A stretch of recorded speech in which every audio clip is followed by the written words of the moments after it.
ஆமென். கர்த்தருடைய நாம மகிமைப்படுவதாக. ஒரு ஒழுக்கத்துக்குள்ள சபை வரணும்னு நான் பிரியப்பட்டேன். அது நடந்துகிட்டு இருக்கு. அல்லேலூயா. புதுக்குடியில் ஒழுக்கமாக நேற்று வீடு விசிட்டிங் பண்ணோம்.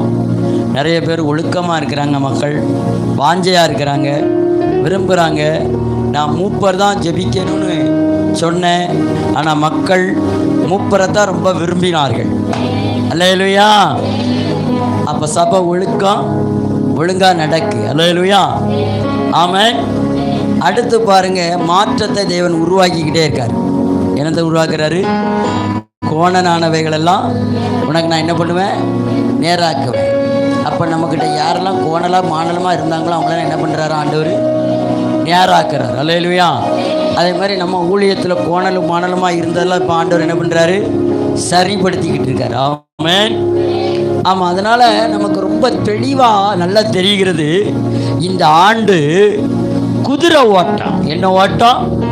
அப்படி குதிரை பிடிச்சாச்சுன்னா என்னமா டகுச்சிக்கு வெற்றி மேல் வெற்றி. அல்லேலூயா. நல்லா தெரியுது, வெற்றியை காணும் ஒரு ஆண்டாக, துதிக்கிற ஆண்டாக. இங்கே நான் உட்கார்ந்துருக்கும்போது ஆண்டவர் சொன்னார், இந்த பாட்டை எடுத்துப்பாடு. ஆகாதது எதுவும் இல்லை, அவரால் ஆகாத காரியம் எதுவுமே இல்லை, எல்லாம் ஆகும். ஆமாம். இன்னைக்கு சங்கீதத்தில் கர்த்தர் சொன்னார், நீ என்னையே சார்ந்துரு அப்படின்னு.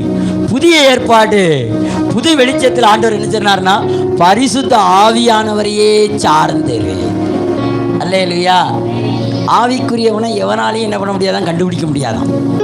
நீ 10 பேர் கூட நின்று வேலை பார்ப்ப, ஆனால் 10 பேர் அடி எடுத்து வைப்பான், ஆனால் அவன் பின்னாடி ஆயிடுவான், ஆனால் நீ முன்னாடி போயிட்டே இருப்ப. ஏன்னா ஒன்றை யாராலும் என்ன பண்ண முடியாது? கவனிக்க முடியாது. அல்லேலூயா. அப்போ தான் தம்பி திருமணத்தை எனக்கு நினைவுபடுத்தினார் ஆண்டவர். என்னென்னா, மனுஷீகத்தில் 10 பேர் 15 பேர் எழும்பி இதை எப்படியாச்சும் நிப்பாட்டியெல்லாம், அங்கே போன போட்டுடலாம், இங்கே போன போட்டுடலாம் அப்படின்னு சொல்லி பல விதத்தில் அவன் எழும்புனான் மக்கள். ஆனால் ஆண்டவரோ ஆவிக்குரிய ரீதியில் சொன்னார், நீ ஆசீர்வாதமாக இருப்பாய், தொடங்கினதை நாளாக முடிக்கிறேன், நீ எதிர்பாரு அப்படின்னு சொல்லி நம்மளை நடத்தும் போது அவனே ஆச்சரியப்படுற அளவுக்கு எதிரிகள் தங்களுக்குள் தாங்கள் வெட்டுண்டு மடியத்தக்க எதிரிகளுடைய மூஞ்சிலாம் இஞ்சி தின்ன குரங்காட்டமாய் மாற தேவன் வெளிப்படுத்தினார். உண்மையா இல்லையா? உண்மைதானே?